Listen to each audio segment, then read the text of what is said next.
嗨，大家好，歡迎來到如如食譜。傳統的味噌湯通常會使用煎魚來熬煮高湯，但今天我想跟大家分享一道暖胃的純素家常美味紫菜豆腐味噌湯。雖然味噌湯的配料可以千變萬化，但最經典、最撫慰人心的還是紫菜跟豆腐的組合，做法也非常簡單快速。做這道湯第一步挑戰通常是怎麼把嫩豆腐切得漂亮又不破呢？脫模的技巧很重要。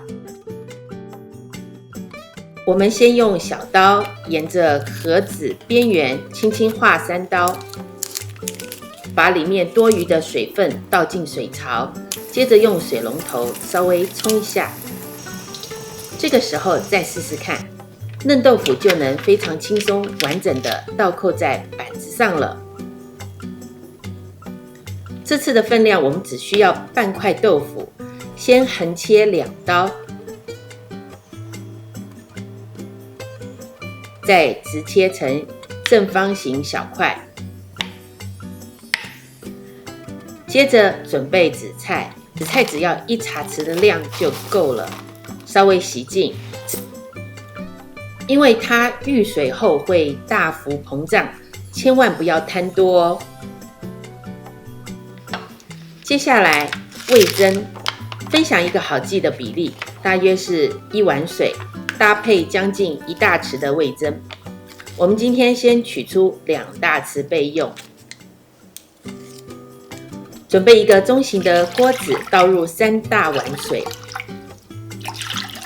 加入1/4茶匙的鹽和剛剛洗好的紫菜。等水煮滾後，輕輕滑入切好的嫩豆腐，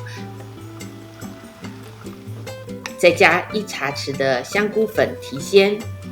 我會再加入半茶匙到1/4茶匙的糖，使味道更加融合。記得為了保持豆腐漂亮的形狀，千萬不要用力攪拌哦，用湯勺的背面輕輕推動就好了。等水再次煮滾後，重點來咯，請先關火，用湯勺舀起1瓢鍋裡的熱水，把剛才準備好的味噌慢慢的攪拌化開，然後再倒回鍋中，輕輕拌均勻後，靜置大約15到30秒。這個小動作能夠保留味噌最純粹的風味，讓濃郁的香氣完美的釋放出來。一碗熱騰騰、比例完美的味噌湯就完成啦！如果喜歡今天的分享，別忘了按讚、訂閱並開啟小鈴鐺。我們下次見。